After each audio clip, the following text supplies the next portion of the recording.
pesta seks di sebuah villa di kawasan Batu, Jawa Timur.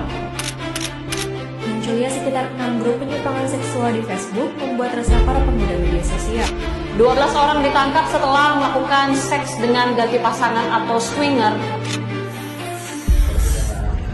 Menurut kalian, apa yang dimaksud dengan perilaku penyimpangan seksual dan mengapa hal tersebut bisa terjadi?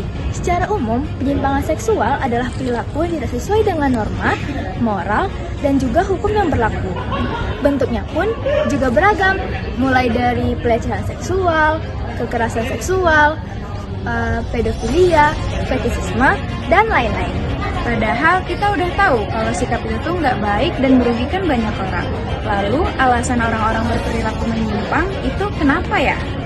Seks bebas tidak terjadi begitu saja, melainkan dipicu oleh lingkungan dan media sosial. Yang pertama yaitu minimnya edukasi pada masyarakat.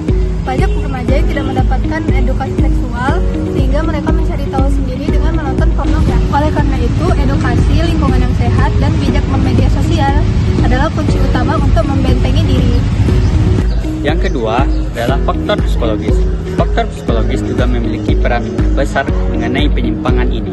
Biasanya beberapa pelaku mengalami kesulitan dalam mengendalikan dorongan emosional atau seksual.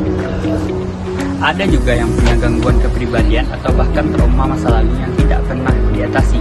Misalnya seseorang yang dulu pernah mengalami kekerasan seksual biasanya tumbuh dengan pola pikir yang keliru tentang hubungan atau seksualitas. Lingkungan yang permasif seperti ini membuat batas antara yang pantas dan tidak pantas menjadi kabur. Pengaruh sosial media dan internet juga memiliki peran yang sangat besar dalam munculnya perilaku seksual. Di era digital sekarang, konten yang tidak pantas atau tidak senonoh sangat mudah diakses, bahkan tanpa sengaja. Hal ini dapat menimbulkan persepsi yang salah, seolah-olah perilaku penyimpangan seksual adalah hal yang normal. Masalahnya, banyak individu yang belum mengetahui atau mengerti tentang seksualitas yang benar dan etika dalam hubungan.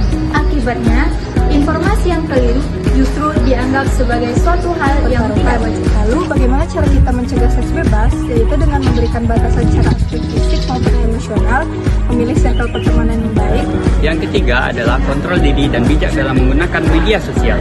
Hindari konten-konten yang bisa menormalisasi perilaku penyimpangan dan gunakan internet untuk hal yang positif.